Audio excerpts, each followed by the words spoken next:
Munculnya Jokowi adalah kecelakaan. Negara tetangga seperti Singapura, Australia, dan Malaysia itu sama sekali tidak mengira kalau Jokowi begitu galak dan gila. Mereka menganggap sama. Paling ya Presiden Indonesia gitu-gitu aja.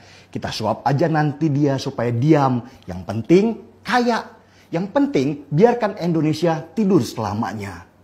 Perhatikan saja pidato Perdana Menteri Singapura waktu berjumpa Jokowi di awal-awal jabatannya. Last week I was in Indonesia. I met President Jokowi. He asked me to ask Singapore companies to invest more in Indonesia. They need infrastructure, they have projects, they want Singapore companies to come in. We are already Indonesia's biggest foreign investor. They are 50 times bigger than us, 250 million people. From time to time they remind us of that. But to make investments, to help with their economy, they think, well, this little guy, he can make a contribution, he can help us. That's not bad. Tetapi pelan-pelan para negara tetangga kaget melihat sepak terjang Jokowi yang brutal. Dia mendadak muncul sebagai sosok lain yang sama sekali tidak dikira. Tiba-tiba Jokowi memberlakukan tax amnesty atau pengampunan pajak untuk uang orang Indonesia yang selama ini diparkir di luar negeri.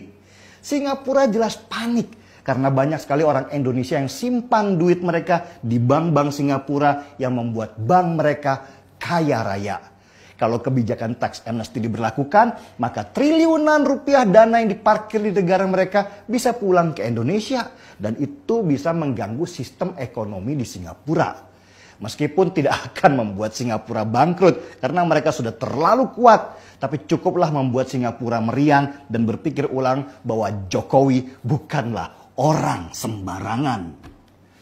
Belum selesai tax amnesty, Jokowi kemudian membangun pelabuhan-pelabuhan internasional di beberapa tempat. Salah satunya adalah pelabuhan Kijing di Kalimantan Barat dan di Batam.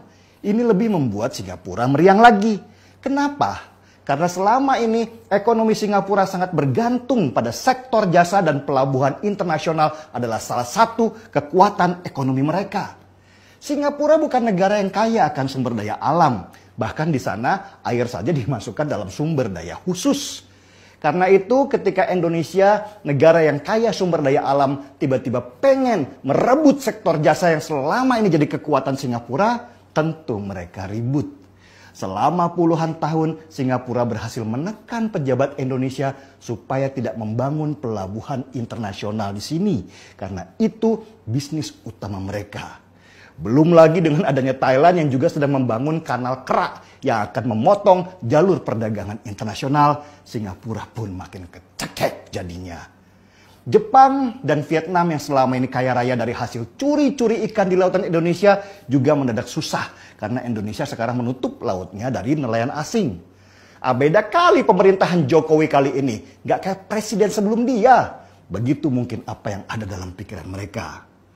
Sekarang dengan adanya Omnibus Law, Malaysia lah yang kebakaran jenggot. Malaysia yang sekarang ini aja negaranya sudah kejepit di Vietnam dan Thailand dalam hal mendatangkan investasi luar, harus pusing dengan munculnya Omnibus Law di masa Jokowi ini. Jelas banyak investasi asing yang tertarik untuk bangun pabrik di Indonesia.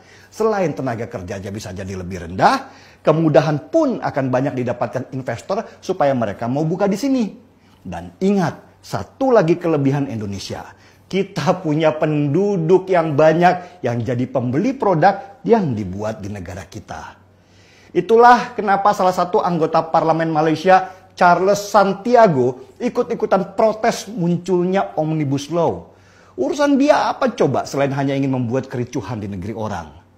Dan dari penjelasan tadi kita akhirnya paham bahwa musuh kita bukan hanya para pengkhianat di dalam negeri, tetapi juga negara-negara tetangga yang takut negeri ini jadi besar dan akan merebut periuk nasi mereka selama ini.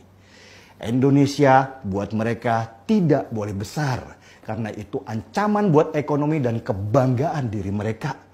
Dan dari situlah mereka banyak mengeluarkan dana supaya gelombang demi gelombang demo menghantam Indonesia lewat peran para kadrun dan SJW atau Social Justice Warrior yang selalu jualan kesengsaraan demi perut pribadinya.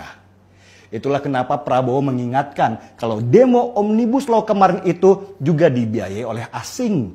Ya mereka itu, negara-negara yang selama ini mengambil keuntungan dari tidurnya Indonesia dan sekarang terancam dengan bangkitnya singa dari Asia.